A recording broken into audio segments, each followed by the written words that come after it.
Que O'Neill fait du bien à Strasbourg, les regrets de voir partir Rosenior ont vite été balayés parce que les Strasbourgeois sont aujourd'hui dans une forme étincelante. On peut dire que le club retrouve son meilleur niveau et ils ont désormais éliminé l'AS Monaco de la Coupe de France, une victoire 3-1. Le club du Rocher de son côté s'enfonce encore un peu plus dans une situation délicate malgré un match qui n'était pas totalement inintéressant. Voici les compositions de cette rencontre. Enciso et Barco, hommes du match, le premier double buteur, d'ailleurs son premier but, il dribble le gardien, c'est de toute beauté techniquement, et le second a illuminé la rencontre en étant un chef d'orchestre ultra pertinent qui a apporté du danger à la passe de façon hallucinante. Barco, je suis persuadé, mais je prends aucun risque en disant ça, je fais pas mon prophète ou mon scout d'élite, n'importe qui ayant vu Strasbourg vous dira la même chose, que bientôt il va valoir une fortune. C'est un joueur qui a un talent absolument immense et au cours de cette rencontre, c'est en partie lui qui fait énormément de différence. En face, du côté de Monaco,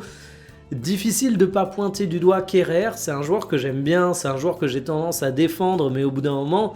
il te coûte trop d'erreurs au cours des rencontres, c'est encore le cas ici, et franchement, ça l'empêche d'être un défenseur central fiable. Or, c'est la première qualité que tu recherches à ce poste. Difficile de ne pas non plus parler d'Akliouche, c'est le genre de match où tu l'attends, c'est une grosse rencontre, c'est à élimination directe, c'est un joueur dont Monaco voulait 70 millions d'euros cet été, et cette saison, tu as juste l'impression qu'il est en perdition, et de manière générale, en fait, le problème de Monaco, c'est qu'ils ont une inefficacité devant, ils ont une inefficacité derrière, donc même quand le contenu des matchs est bon, évidemment tu te fais sanctionner, ça fonctionne comme ça dans le foot, parce que sur le match, Monaco a pas été ridicule. Alors oui, ils ont beaucoup tiré, oui, ils ont eu la possession, mais les occasions franches étaient davantage strasbourgeoises, mais en fait en seconde mi-temps, Monaco a quand même été digne. Mais voilà, problème dans les deux surfaces, tu te fais sanctionner, un Strasbourg en pleine forme, félicitations à eux.